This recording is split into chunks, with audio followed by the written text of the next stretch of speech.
નમસ્કાર દર્શક મિત્રો, બોટાદ દસ્તક ન્યૂઝમાં આપનું હાર્દિક સ્વાગત છે અને હું છું એલડી મકવાણા।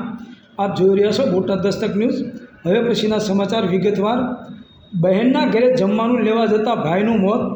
બોપલ બ્રિજ પર ડમ્પર ચાલકે 45 વર્ષના યુવકને ઉડાવ્યો। માતા પિતાના ઘડપણનો સહારો છીનવાયો। અમદાવાદમાં વધતા અકસ્માતની વચ્ચે વધુ એક અકસ્માતનો બનાવ સામે આવ્યો છે। સિલદ બોપલ બ્રિજ પર જઈ રહેલા બાઇક ચાલકને ડમ્પર ચાલકે ટક્કર મારી હતી, જેના કારણે બાઇક ચાલકને ગંભીર ઇજાઓ પહોંચતા સ્થળ પર જ મોત નીપજ્યું હતું। જ્યારે ડમ્પર ચાલકને લોકોએ પકડીને પોલીસના સોંપ્યો છે। બાઇક ચાલક જમવાનું લેવા બહેનના ઘરે જતો હતો, તે દરમિયાન અકસ્માત સર્જાયો હતો। ઘાટલોડિયામાં રહેતો 25 વર્ષીય ઉમંગ પટેલ જોયેશ કેમ્પસમાં પટ્ટાવાળા તરીકે નોકરી કરતો હતો। ઉમંગની બહેન સિલદ ખાતે રહેતી હતી।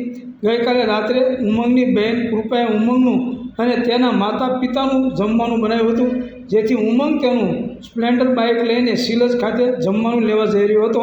સિલદ બોપલ બ્રિજ પર પહોંચતા એક ડમ્પર ચાલકે પૂર ઝડપે ટક્કર મારી હતી, જેના કારણે ઉમંગ રોડ પર પટકાયો હતો। રોડ પર પડવાના કારણે ઉમંગને શરીરને ગંભીર ઇજાઓ પહોંચી હતી। ગંભીર ઇજા થવાના કારણે ઉમંગનું ઘટના સ્થળ પર જ મોત થયું હતું। અન્ય રાહદારીઓએ ડમ્પર ઊભું રખાવી ડમ્પર ચાલક ગોવિંદ સોલંકીને પોલીસને સોંપ્યો હતો। બનાવની જાણ થતાં ઉમંગના માતા પિતા પણ સ્થળ પર પહોંચ્યા હતા। બોપલ પોલીસે ડમ્પર ચાલક વિરુદ્ધ ગુનો નોંધી ધરપકડ કરી હતી। સૌજન્ય દિવ્યા ભાસ્કર, બોટાદ દસ્તક ન્યૂઝ, એલડી મકવાણા, બોટાદ।